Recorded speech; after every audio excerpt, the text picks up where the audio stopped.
Nuno must tackle big concern of Spurs' lack of creativity.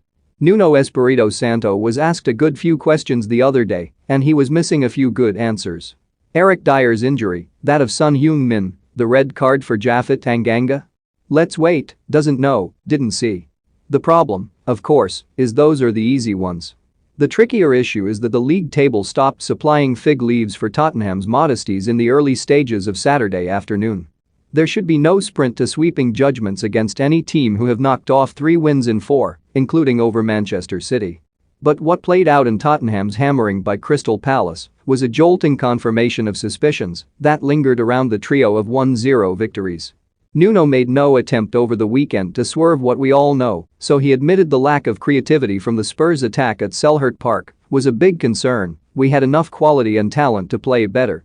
But how does he fix it? Already it seems the challenge that will define Tottenham's level of success this season. For what good is it to keep a driver like Harry Kane when the engine is knackered? Consider a few of the glaring statistics that came out of the Palace game. For the first time in his Premier League career, Kane neither had a shot nor a touch in the opposition's box across a full match.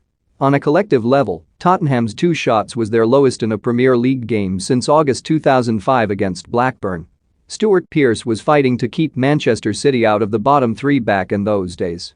Nuno is in the early stages of rebuilding after the Jose Mourinho fire, so most sensible folk will quite rightly see the early return of 9 points as an overperformance of sorts, particularly the City win. But shortcomings snowball quickly in the Premier League, and ineffective supply lines through midfield are rarely a feature of teams that make the top 4 or 5 or maybe even 6.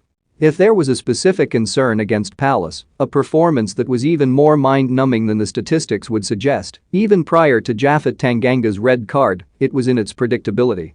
Nuno set up with a shielding platform of 3, Pierre-Emile Højbjerg, Oliver Skipp and Harry Winks, against a side with no wins this season and a demonstrable failure to score through long swathes of the last campaign. Palace are more progressive under Patrick Vieira, and the contributions of Wilfried Zaha and Odsonne Edouard on Saturday, if duplicated with any regularity, would indicate they will break a few noses this season. But for Tottenham to adopt such a cautious position from the outset felt rather unadventurous, particularly when there is a rainmaker on the bench in Tanguy Ndombele. Their record signing, lest we forget. The circumstances of the game made it hard, and that needs consideration. Even before Tanganga's sequence of extraordinary decisions, 2 bookable challenges and fisticuffs with Zaha in the space of 3 minutes, Spurs were up against it. 3 players were missing because of their trip to South America and Son and Steven Bergwijn were unfit.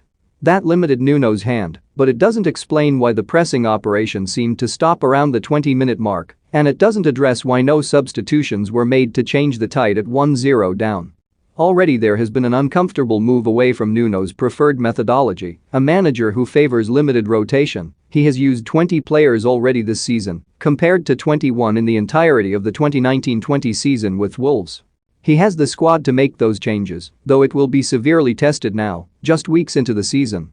Dyer looked in considerable pain after coming off early. Davinson Sanchez will only come out of COVID isolation a day before the Chelsea game next Sunday and Tanganga will be suspended.